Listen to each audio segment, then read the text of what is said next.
본문은 출애굽기 18장 13절에서 25절 말씀입니다. 출애굽기 18장 13절에서 25절 말씀, 저와 여러분 한 절씩 같이 교독하도록 하겠습니다. 저부터 읽겠습니다.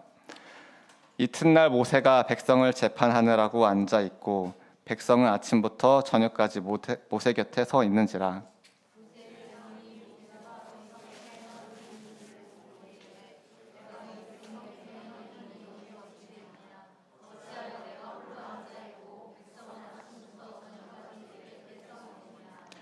모세가 그의 장인에게 대답하되 백성이 하나님께 물으려고 내게로 오미라.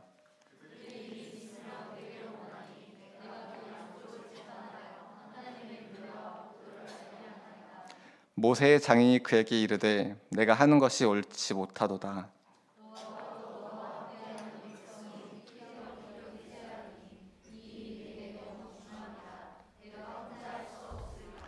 이제 내 말을 들으라. 내가 내게 방침을 가르치더니 하나님이 너와 함께 계실지로다. 너는 하나님 앞에서 그 백성을 위하여 그 사건들을 하나님께 가져오며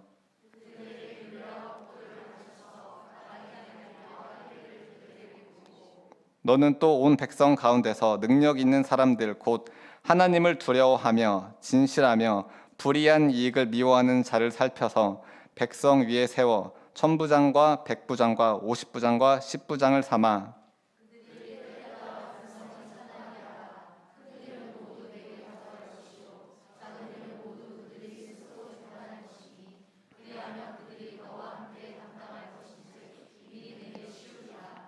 내가 만일 이 일을 하고 하나님께서도 내게 허락하시면 내가 이 일을 감당하고 이 모든 백성도 자기 곳으로 평안히 가리라.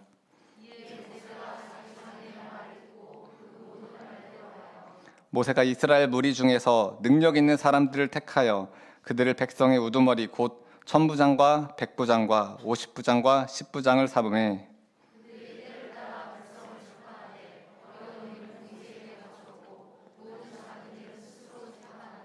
같이 읽겠습니다. 모세가 그의 장인을 보내니 그가 자기 땅으로 가니라. 아멘. 아멘. 할렐루야. 아멘. 할렐루야. 아멘. 이렇게 느헤미야 금요기도에 나온 모든 분들과 또 여건상 온라인으로 예배드리는 분들에게도 하나님의 큰 은혜가 있기를 기도합니다. 옆 사람에게 인사했으면 좋겠습니다. 잘 오셨습니다. 큰 은혜 받으시기 바랍니다. 네, 제가 이렇게 사실 금요 기도회 강단에 서는 것은 굉장히 드문 일입니다. 그래서 아직도 심장이 두근거림 멈추지 않고 있는데 저는 금요일 날에 주로 4층 사무엘홀에 다음 세대 아이들을 만납니다. 그런 저를 이 자리에 세우신 하나님의 뜻이 분명히 있을 줄 믿습니다. 네. 오늘과 내일 우리 목양성교위원회 리트릿이 있어서 제가 오늘 설교를 하게 됐다는 이야기를 박문영 목사님에게 처음 듣고 기도했습니다. 하나님, 무슨 말씀을 해야 될까요? 여쭤봤을 때 제 마음에 1번, 2번, 3번 몇 가지 이렇게 후보가 떠올랐는데 최종적으로 오늘의 출애굽기 18장 본문을 하나님께 확답으로 받았습니다. 네. 오늘 본문은 리더십에 대한 말씀입니다. 리더십. 모세라는 한 사람의 파워풀한 리더십으로 갓 태어난 이스라엘이란 국가에서 왜 또 다른 리더십들이 세워졌는지, 그 리더십의 체계는 어떻게 해야 될지, 그 리더십의 조건은 무엇인지 구체적으로 오늘 본문은 다루고 있습니다. 오늘 이 말씀을 나누고 기도할 때 하나님께서 우리 교회 리더십으로 세우신 목양선교위원회 분들 위에 더욱 기름 부으시고 또 우리 교회와 대한민국 안에 계속해서 하나님이 기름 부으신 보석 같은 리더십들이 일어날 줄 믿습니다. 네, 이 말씀을 듣는 저희와 여러분 모두 또 그렇게 이 그리스도의 향기가 나는 리더십으로 더욱 세워지기를 예수님의 이름으로 축복합니다. 자, 그럼 오늘 본문의 배경이 되는 출애굽기 18장의 내용을 좀 살펴보려고 하는데요.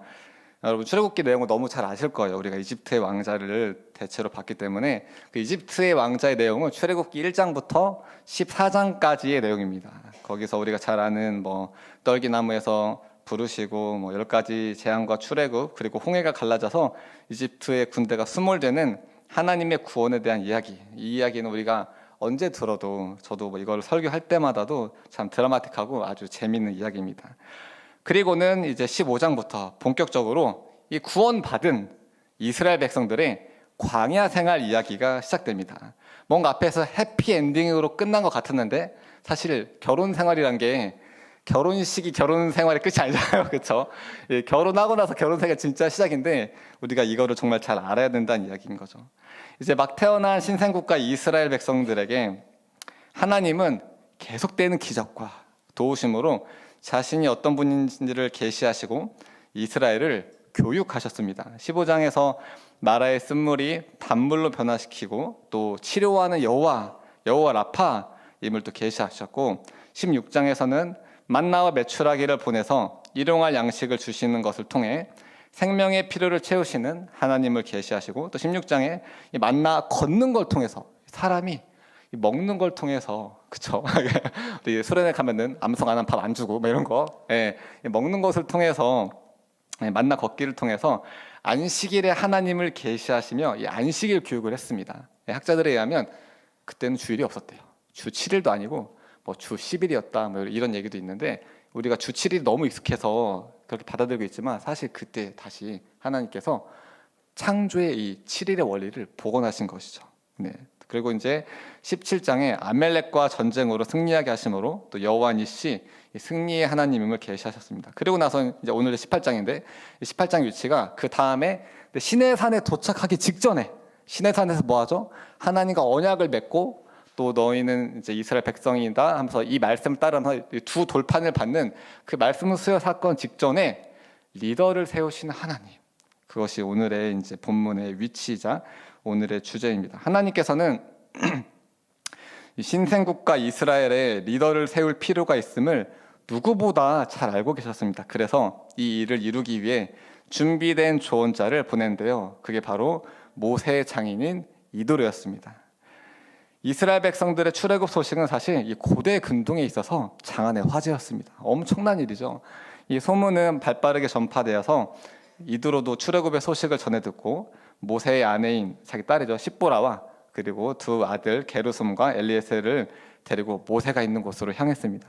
이도로를 만난 모세는 하나님께서 이스라엘 백성을 구하기 위해 바로와 이집트 사람들에게 행하신 모든 일과 이 홍해를 건넌 다음에도 또 하나님께서 어떤 역사들을 이루셨는지 어떤 이 어려움 가운데 어떻게 이걸 해결하시는지 모세로부터 상세하게 다 듣게 됩니다.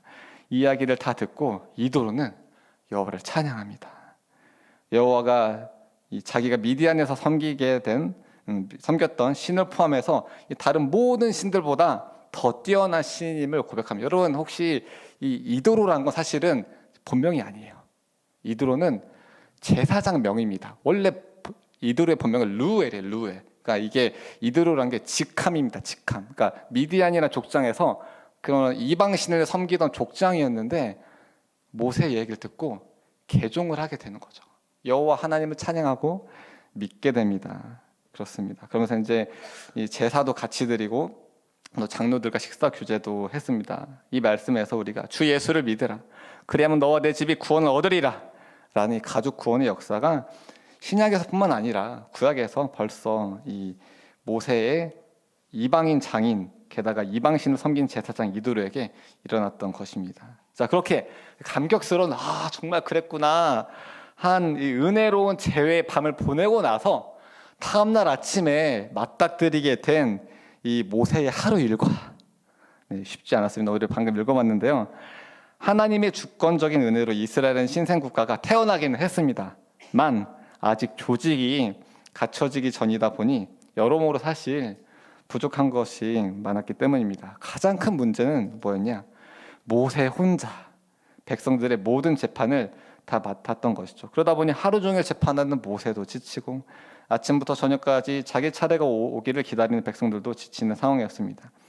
이 모든 일을 옆에서 지켜본 이도로는 모세에게 이렇게 평가합니다. 모세의 장인이 그에게 이르되 내가 하는 것이 옳지 못하도다. 너와 또 너와 함께한 이 백성이 필경 기력이 쇠하리니 이 일이 내게 너무 중함이라. 내가 혼자 할 수 없으리라. 옳지 못하다. 필경 기력이 쇠하리라. 라고 말할 만도 합니다. 당시 이스라엘 인구가 성인 남자만 60만, 여자 어린아이 포함하면 200만은 훌쩍 넘었을 거라고 우리가 다 알잖아요. 그 많은 인원들의 지금 뭐 한 도시 인원이잖아요. 그 민원을 혼자 감당하는 것이 말이 안 되기 때문이죠. 이 본문을 가지고 제가 설교를 준비하는데 제 얘기인 거예요. 하나님께서, 성령께서 제 안에 청소년부 이거 해야 돼 하는데 하는데 이렇게 선생님들에게 맡기기가 너무 미안한 거예요. 선생님도 다 힘드실 텐데 교사로 있어주는 것만 해도 감사한데 내가 어떻게 또 뭐 이렇게 밥 사준 것도 없는데 이렇게 막 전화해서 뭐 해달라고 하기가 너무 죄송스러운데 그러면 안 돼. 이게 그게 아니구나 하면서 제가 선생님들께 전화를 해서 이게 필요합니다. 근데 선생님들이 너무 흔쾌히 그거를 또 받아주시고 제가 어떤 생각했던 방식보다 더 지혜롭고 더 멋지게 그 일도 이루시는 거 보면서 그렇지 역시 주님께서 하나님 나라 이렇게 이뤄가시는 거야 라면서 되게 선생님께도 감사하고 하나님께도 감사하는 그런 시간이었습니다. 혹시 이 설교를 듣는 분 중에 나 일이 너무 과해 이런 분이 있다면 정말 여러분도 기도하시고 하나님께서 기쁨으로 함께 할 수 있는 동역자를 붙여주시길, 그렇게 세워주시길 예수님의 이름으로 축복합니다. 네, 아무튼 상황을 냉정하게 평가한 이도로는 모세에게 간곡한 조언을 하는데요, 백성 가운데 능력 있는 사람들을 세우라고 합니다. 출애굽기 18장 19절 20절 말씀 같이 읽어봤으면 좋겠습니다. 시작.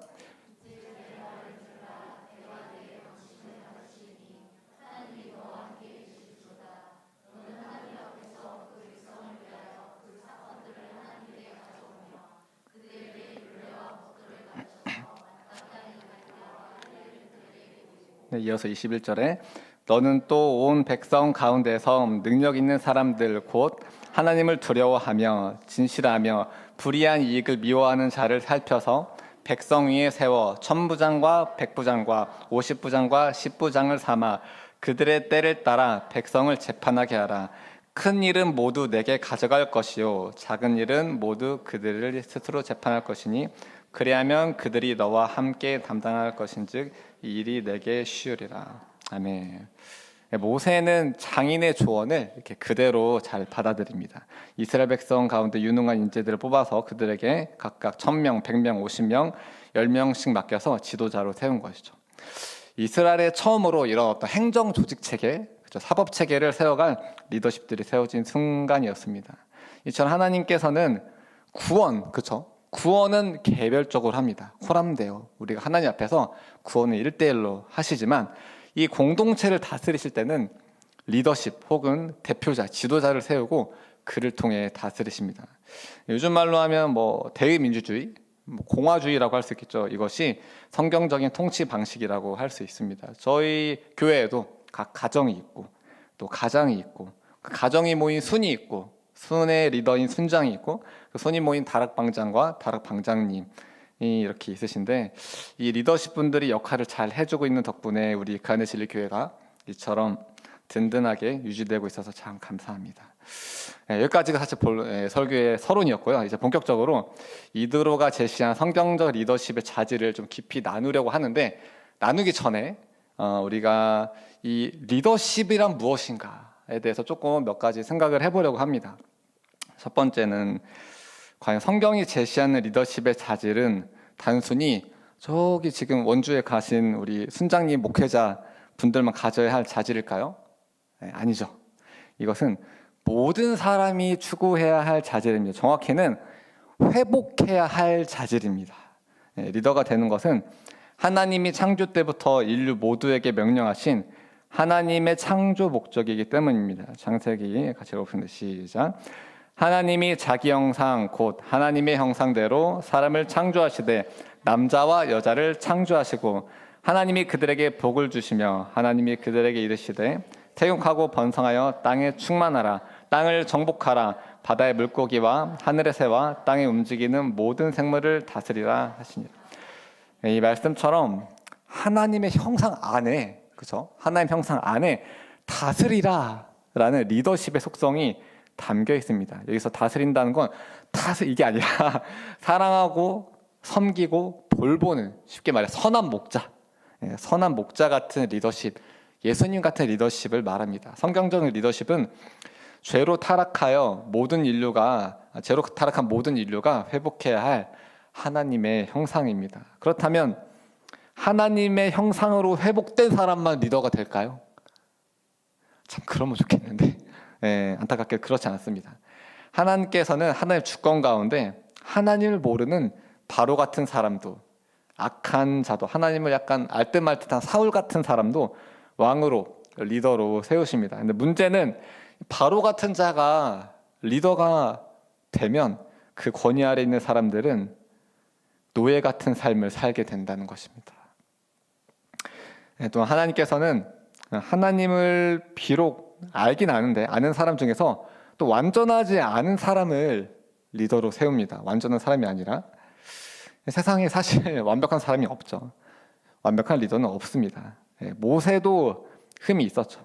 거의 없었지만 흠이 있었습니다. 또 다윗도 우리가 잘 아는 흠이 있었고, 하나님이 세운 리더일지라도 하나님의 형상으로 덜 회복되어 연약함이 드러날 때가 있는 것이죠. 그때 그 권위하는 사람들이 고통을 받기도 합니다. 그래서 우리는 리더들을 위해서 기도해야 됩니다. 먼저는 하나님을 아는 하나님의 사람이 리더로 세워주면 제일 좋겠죠. 그러나 그게 아니라면 또 하나님 알도록 기도해야 되겠고, 또 하나님 아는 리더일지라도 그 사람이 더 예수님을 온전히 닮아갈 수 있도록 우리가 기도해야 되는 게, 우리가 어떤 권위자 밑에 있다면 반드시 해야 되는 기도입니다. 잘하는 말씀이죠. 디모데전서 2장 1절 말씀 읽어볼게요. 시작.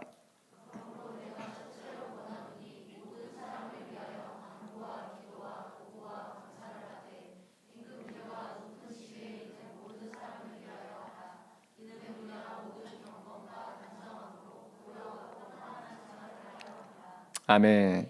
이 말씀처럼 리더를 위한 기도는 성경의 명령입니다. 그래야 그 권위 아래 있는 사람들이 평안한 삶을 살 수 있기 때문입니다. 그렇다면 리더가 되는 것, 섬기는 자가 되는 것은 선택일까요? 필수일까요? 답이 너무 정해졌나요? 아실까? 필수죠. 바울은 에베소서에서 이렇게 이야기합니다. 4장 11절에 그가 어떤 사람은 사도로, 어떤 사람은 선지자로, 어떤 사람은 복음 전하는 자로, 어떤 사람은 목사와 교사로 삼았으니 이는 성도를 온전하게 하여 봉사의 일을 하게 하며 그리스도의 몸을 세우려 하심이라. 우리가 다 하나님의 아들을 믿는 것과 아는 일에 하나가 되어 온전한 사람을 이루어 그리스도의 장성한 분량이 충만한 데까지 이르리니. 아멘. 네. 바울은 얘기합니다. 우리가 다입니다. 예외는 없습니다. 우리 모두는 하나님의 아들을 믿는 것과 아는 일에 하나가 되어야 합니다. 아멘.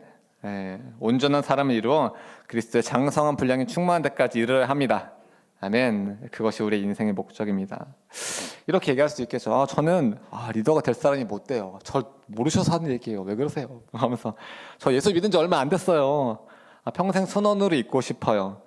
혹시 제가 리더가 됐다가 저 때문에 누가 실족하면 어떡해요? 그런 일을 하나님은 기뻐하시지 않기 때문에 저는 리더를 하지 않겠습니다. 하나님 영광을 위해 이렇게 하는 분이 있을 수 있죠. 저도 그 마음 이해합니다. 우리가 믿음이 연약할 때, 예수님 믿은 지 얼마 안 됐을 때, 쉽게 말해서 갓 태어난 신앙일 때 마치 이 어린아이가 돌봄을 받는 것처럼 나이랑 상관없이 영적으로 돌봄 받아야 됩니다.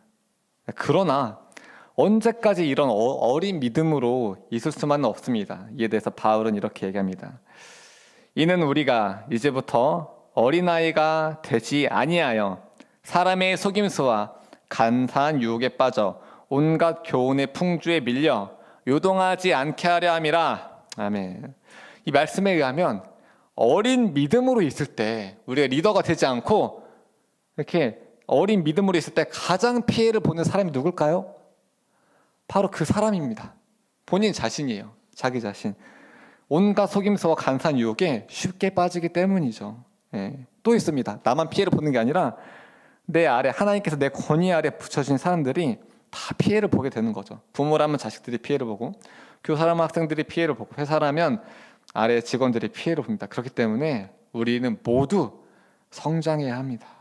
나 자신을 위해서도 성장해야 하지만 이미 리더의 자리에 있다면 부모이고 교사이고 어떤 권위의 자리에 있다면 하나님께서 내 아래에 두신 사랑하는 사람을 위해서라도 우리는 반드시 성장해야 되고, 여기 청년분들도 있는데 미래의 나의 자녀들 위해서 그렇죠?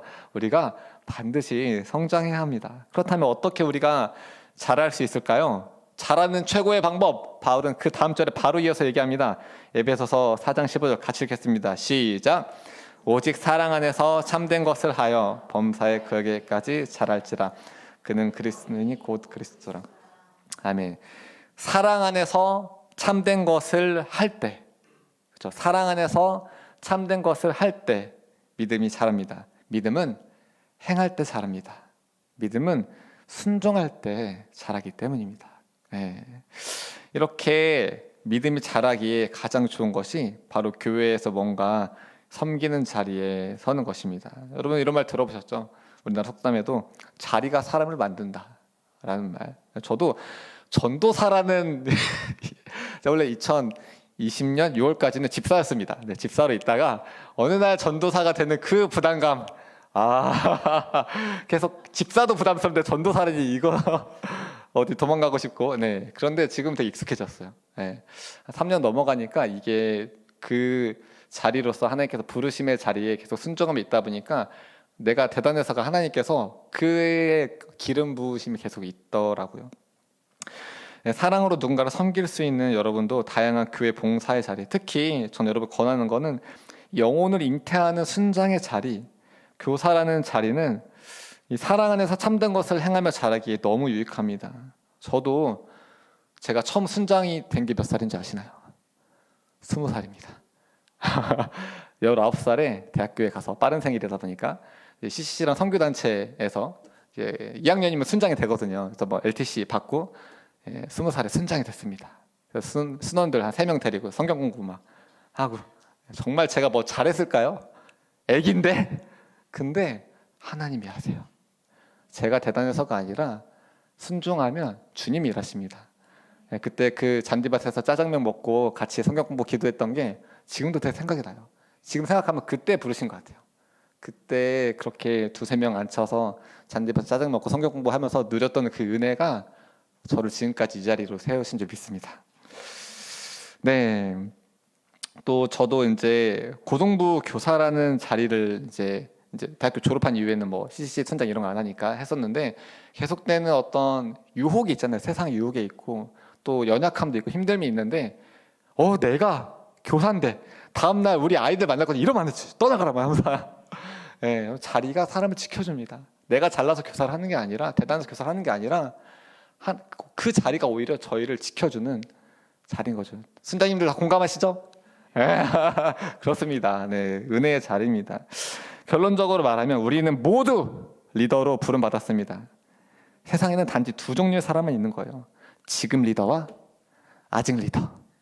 믿습니까? 네.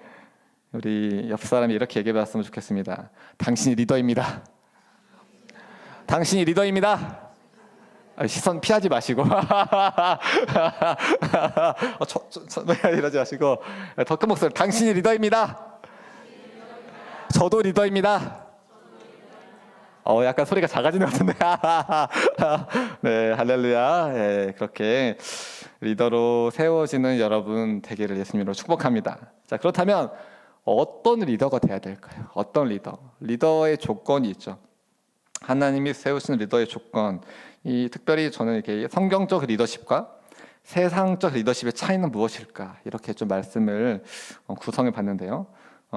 이 좀 말씀 묵상해 보면서 나는 성경적 리더십의 조건을 잘 갖추고 성장하고 있는가? 혹시 내 안에 뭔가 세상적인 리더로서의 모습이 있지는 않은가? 그런 것들을 좀 살펴보면서 하나님께서 기뻐하는 리더십으로 성장하는 여러분 되기를 예수님으로 축복합니다. 자, 성경적 리더십과 세상적 리더십, 출애굽기 18장 21절 말씀입니다. 같이 읽겠습니다. 시작.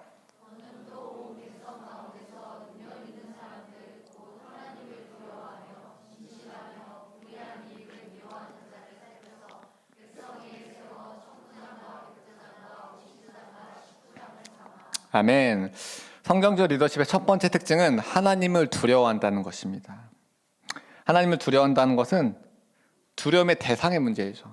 두려움의 대상이 나인가, 그러니까 나를 두려워하라인가, 내가 하나님을 두려워하는가입니다. 세상의 왕들, 세상의 리더십들은 자기가 두려운 존재가 되기 원해요. 그렇죠? 예. 자기 말 한마디 이렇게 눈 딱 이렇게 막 좀 쫄아주고 막 벌벌 떨어주고 이렇게 막 복종하기를 원합니다. 그래서 막 자기 말 한마디만 다 벌벌 떨고 막 심판자가 되길 원하는 게 인간의 악한 본성이죠. 예. 세상의 왕들은 그렇습니다. 반면 성경적 리더십은 하나님을 두려워합니다. 자기가 왕이 아니라 누가 왕이죠? 하나님이 왕이시죠. 하나님이 왕이시고 우리는 그 종인 거잖아요. 예, 자기가 재판장이 아니라 하나님이 재판장이죠. 예, 그렇게 하나님을 두려워합니다. 여러분 정말 하나님 두려워하시죠? 예, 혹시 내가 두려운 존재가 됐으면 좋겠다. 우리 집에서 우리 아이들이 아니시죠? 네, 그렇게 하나님 두려워하는 여러분 되게 축복합니다. 하나님을 두려워한다는 두 번째로 기준점이 문제입니다. 기준점이 나인가 하나님인가로 나타납니다. 세상의 리더십들은 자기가 기준이 됩니다. 그렇죠? 네, 나가 기준이 돼서 자기 기준에서 벗어나는 사람에게 분노를 일으키죠.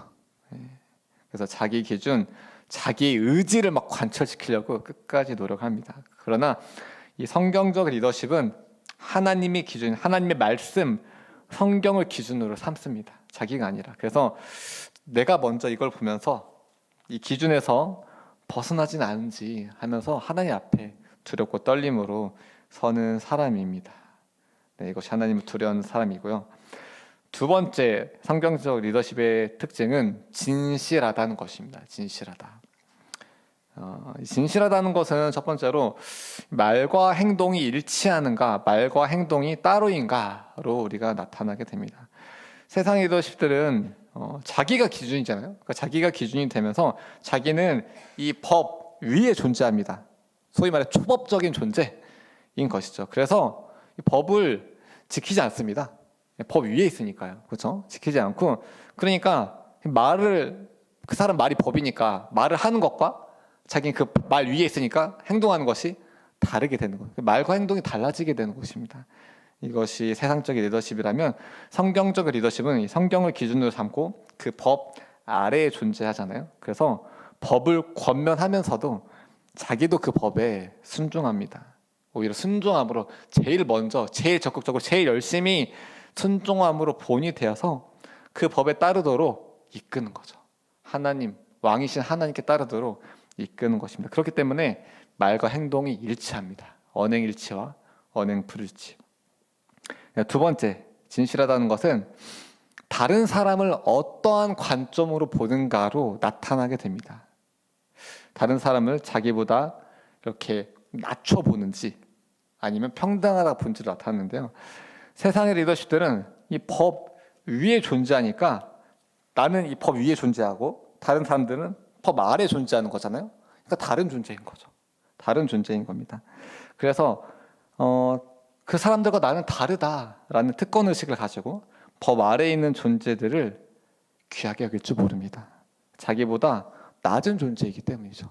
그래서 그저 어떻게 이용할까 이런 생각을 하는 게 세상적인 리더십입니다. 반면 성경적 리더십은 자기를 따르는 자들과 동일하게 자기가 이 법 아래 존재한다고 여기잖아요. 그래서 그 사람이나 나나 똑같다, 다를 바 없다, 동등하다고 여깁니다.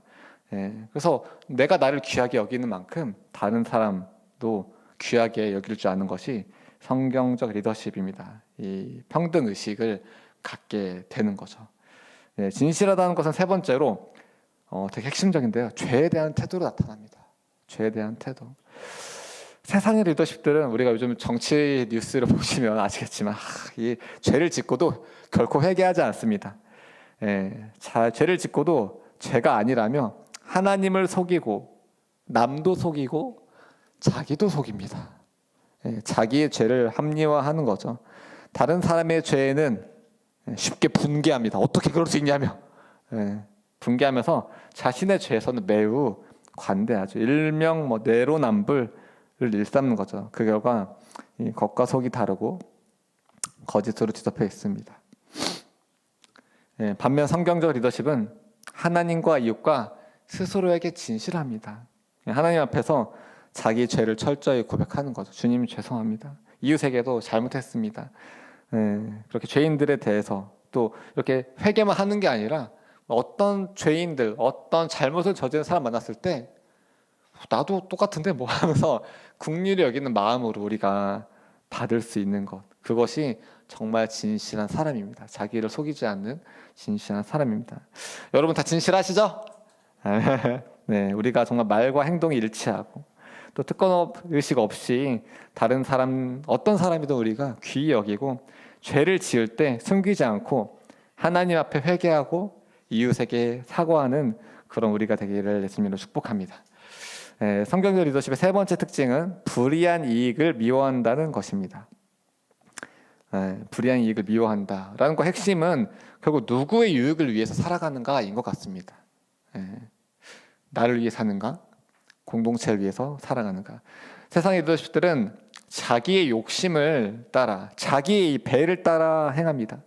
하나님의 영광을 위해서 살지 않습니다. 그 결과 권력, 힘이 생긴 걸 자기의 배를 불리는 도구로 사용하게 되고 부패하고 타락하게 됩니다. 특히 혼자 있을 때가 문제죠. 혼자 있을 때 하나님을 의식하지 않기 때문에 뭐 뒤로 챙긴다거나 이런 일들이 벌어지게 되는 거죠. 반면 성경적 리더십은 하나님을 두려워함으로 행합니다. 자기의 유익을 구하는 것이 아니라 공동체의 유익을 구하는 것이죠. 그래서 어떻게 하면 공동체를 잘 섬길 수 있을까 이런 고민을 하게 되고 또 일전 일원이라도 자기의 것으로 여기지 않습니다. 네, 성경적 리더십의 네 번째 특징은 유능하다는 것입니다. 유능하다. 사실 어떻게 보면 세상에서 얘기하는 유능함, 세상은 뭐 어떤 딴 거 다 빼고 유능함만 추구하잖아요. 그러면 그리스도인은 유능함을 포기할 거냐? 그렇지 않습니다. 우리가 유능해야죠. 근데 유능한 사람이라고 했을 때 그래서 전 유능함보다는 성실함이란 게 더 좀 그런 표현을 좋아합니다. 네. 네. 제 스승 중에 한 분이 항상 이런 얘기를 하셨는데 탁월성은 지속성이다. 이런 얘기를 했어요.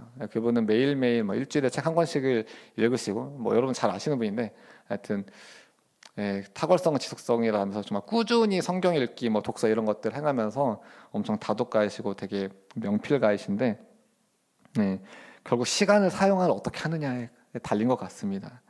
유능하다는 것은 시간을 헛되이 사용하는가, 신실하게 사용하는가에서 차이가 나는데요. 세상의 리더십들은 시간이 생길 때 죄와 탐욕으로 시간을 헛되이 보냅니다. 내 욕심이 먼저인 거죠. 나의 죄된 어떤 욕구가 먼저인 거죠. 그래서 이 세상의 리더십들은 나이를 먹어요. 나이를 먹는데 나이를 먹어도 성숙하지 못하고 그냥 나이만 먹습니다.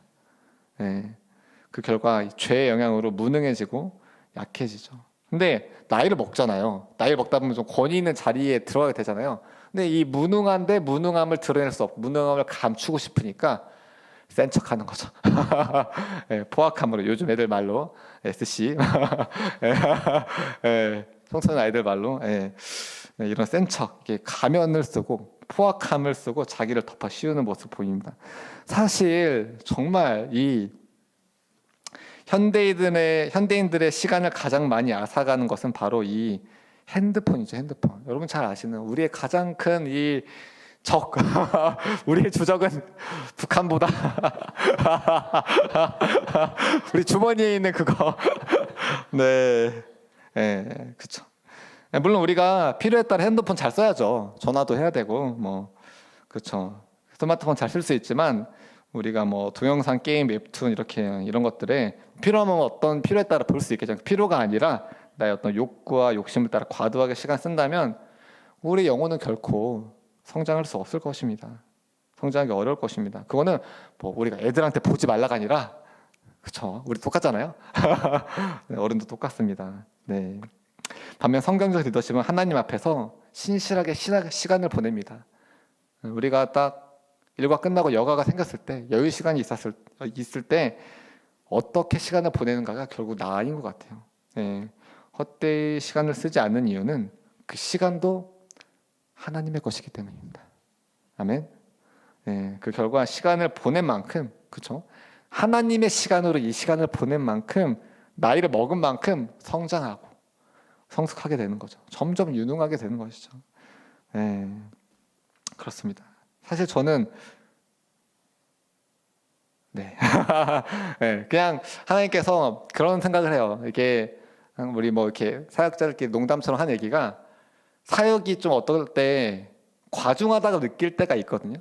이렇게 해도 되나? 라고 느낄 때 근데 한편으론 저의 예수님 믿기 전을 생각해 보면 그게 복이다. 시간 있으면 뭐하나? 죄만 지을 거. 죄질 시간이 없어. 할렐루야. 죄질 시간이 없는 여러분들에게 축복합니다. 혹시 시간이 남아 돈다. 나 자꾸 시간이 있어서 죄가 들어온다. 찾아오시기 바랍니다. 할 일이 너무 많아요. 네, 네, 그렇습니다. 네, 점점 여러분 유능하게 제가 만들어 드리겠습니다. 네, 마지막으로 설교의 가장 중요한 부분을 좀 말씀드리려고 하는데요. 어떤 사람이 가장 유능할까? 뭐 시간을 잘 쓰는 사람? 그렇죠. 뭐 머리가 좋은 사람? 뭐 건강한 사람? 그렇죠. 뭐 다 중요하지만 저는 가장 유능한 사람은 사랑으로 행하는 사람이라고 생각합니다. 사랑하면 행합니다. 그렇죠. 사랑은 우리를 행하게 하는 능력이 있습니다. 사랑하면 희생합니다. 사랑하면 지혜가 샘솟아요. 사랑하면 뭘 할지 보여요. 그렇죠. 예, 사랑하면 투자합니다. 사랑하면 힘이 샘솟아요. 예, 피곤해서 힘이 없어 다 거짓말입니다.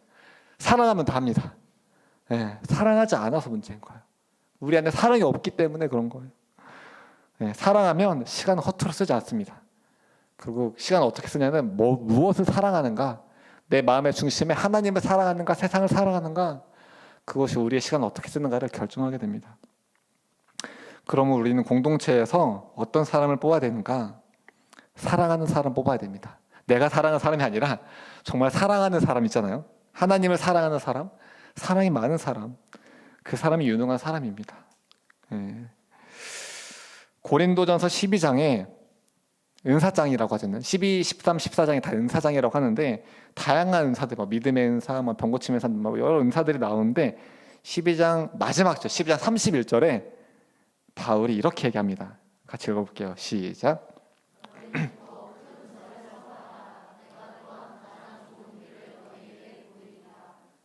아멘.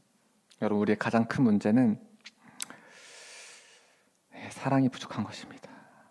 네. 가장 큰 은사는 사랑인데요. 이 가장 좋은 길, 가장 큰 은사를 너희는 더 큰 은사를 사모하라. 가장 좋은 길을 너희에게 보이리라 라고 하면서, 여러분 이스라엘의 구조는, 히브리적 구조는 샌드위치 구조입니다. 서론, 본론, 결론이 있는데 가운데 있는 게 제일 중요한 거예요. 은사장이 12, 13, 14장인데 제일 중요한 은사가 뭐예요? 가운데 있는 13장입니다. 13장 사랑장을 얘기하는데, 바울은 고린도전서 13장 1절에서 3절에서 우리의 가장 큰 문제점을 바로 지적합니다. 가장 좋은 길, 더 큰 은사를 보이리라 해놓고 우리 연약함을 바로 얘기하는 거죠. 그게 무엇이냐? 사랑이 없다는 것입니다. 13장 1절부터 읽어보겠습니다. 시작. 내가 사람의 방언과 천사의 말을 할지라도 사랑이 없으며 소리나는 구리와 구리는 꽹가리가 되고, 내가 예언하는 능력이 있어 모든 비밀과 모든 지식을 알고 또 산을 옮길 만한 모든 믿음이 있을지라도 사랑이 없으면 내가 아무것도 아니요, 내가 내게 있는 모든 것을 구하자고 또 내 몸을 불사르게 내줄지라도 사랑이 없으면 내게 아무 유익이 없느니라. 그렇죠. 아멘. 우리 마음이 없으니까, 사랑이 없으니까 의미가 없고 유익이 없고 뭐가 안 되는 것입니다. 여러분, 우리 안에 사랑이 있나요? 예, 있으면 좋겠는데 사랑은 하나님으로부터 옵니다. 예. 자, 그럴 때 어떻게 해야 될까? 이 마음이 없으면 어떻게 해야 되는가? 사랑이 없으면 우리는 사랑을 구해야 됩니다. 하나님을 구해야 됩니다. 사랑을 배워야 됩니다. 사랑을 훈련해야 됩니다. 구체적으로 훈련해야 됩니다. 그래서 바울은 이 사랑에 대해서 14가지로 구체적으로 설명하잖아요. 여러분 잘 아시는 사랑장 같이 읽어보겠습니다. 시작. 사랑은 오래 참고, 사랑은 온유하며 시기하지 아니하며, 사랑은 자랑하지 아니하며 교만하지 아니하며 무례히 행하지 아니하며 자기의 유익을 구하지 아니하며 성내지 아니하며 악한 것을 생각하지 아니하며 불의를 기뻐하지 아니하며 진리와 함께 기뻐하고 모든 것을 참으며 모든 것을 믿으며 모든 것을 바라며 모든 것을 견디느니라. 아멘. 이 모든 말씀이 우리에게 이루어지길 예수님으로 축복합니다. 네, 바울은 이처럼 사랑이 무엇인지 구체적으로 제시하면서 이 하나하나를 실천하여 진정한 사랑의 사람으로 우리가 거듭나기를 강력하게 권면하고 있습니다. 그렇습니다. 결론적으로 우리가 정말 알아야 되는 건 이 세상은 리더가 나타나기를 간절히 바라고 있습니다. 여러분, 그것은 타락 때문이기도 하는데요. 로마서 8장 19절에 이런 말씀이 있습니다. 피조물이 고대하는 바는 하나님의 아들들이 나타나는 것이니. 아멘. 이 피조물, 세상 모든 만물들이 하나님의 아들들이 나타나는 것을 바라고 있습니다. 예, 온 세상은 그러한 하나님의 아들들, 선한 리더십의 부재로 신음하고 있습니다. 예, 우리가 나이를 계속 먹어가고 있는데 사실 이 다음 세대의 리더십이 계속 나와줘야 되는 거죠. 이스라엘의 불행은 언제부터였습니까? 모세, 여호수아까지는 좋았는데 그 다음은 그쵸. 예, 나중에 뭐 이렇게 사사 뭐 세우고 했지만 계속 그 리더십들의 붕괴가, 예, 물론 그 리더십도 그 시대상을 반영하는 그 백성의 수준의 리더십을 반영하는 것도 있지만 이 리더십의 부재가 사사기로 나타나게 됐습니다. 리더십이 약해지면서 무너지기 시작하는 거죠. 리더십의 부재는 사사기 같은 암흑기를 여는 것입니다. 우리나라도 글쎄요, 뭐 이승만, 박정희 같은 국가의 리더십, 또 우리가 주기철, 김종곤, 뭐 하용조, 조은기 같은 영적 여러 리더십들이 있어 왔죠. 뭐 다 뭐 잘한 점 못한 점 다 있지만 어쨌든 그 리더십들이 우리나라 이끌어 왔습니다. 그러나 그 어떤 리더십은 다 지나가는 거죠. 리더십이 지나가고 문제는 그 리더십에 바톤을 잇는 다음 세대 리더십이 나타나지 않으면 사사기가 열린다는 것입니다. 예. 이게 뭐 옛날 사사기 시대, 뭐 BC 이때 얘기가 아니라 고대 이스라엘의 이야기가 아니라 지금 21세기 대한민국의 현실이잖아요. 우리가 보고 있는 것처럼 이 대한민국에서 성경적 리더십이 붕괴되어 세상적인 리더십이 득세할 때 우리도 사사기 같은 노예 생활을 하게 될지도 모릅니다. 그렇기 때문에 우리 안에 리더가 일어나야 됩니다. 아멘. 네, 우리가 리더가 되는 것은 하나님의 뜻입니다. 그렇죠? 우리가 1살, 2살 나이 먹고 사실 책임 있는 위치를 하게 되다 보면 다 리더가 됩니다. 안 되고 싶은데 내 나이가 벌써 앞에 자릿수가 바뀌고 어머 뭐 2, 3, 4부터 막 4 넘어가면서 5부터는 갑자기 5학년 2반 막 이렇게 막 학년으로 나이를 표현하긴 하는데, 예, 그렇죠. 다 리더가 되게 됩니다. 어차피 리더가 되는데 결국은 우리가 좋은 리더가 되느냐 아니면 미숙한 리더가 되느냐는 지금 우리가 무엇을 하느냐에 달려 있습니다. 사랑 안에서 참된 것 행하십시오. 예, 그럴 수 있는 교회 내의 섬김의 자리, 사역의 자리로 찾아가십시오. 훈련받는 만큼 좋은 리더가 될 수 있습니다. 예, 주님이 함께 하십니다. 두려워하지 마세요. 네. 또 우리가 다음 세대들을 리더로 길러내야 돼요. 정말로. 그러기 위해서 올라온 김에 광고.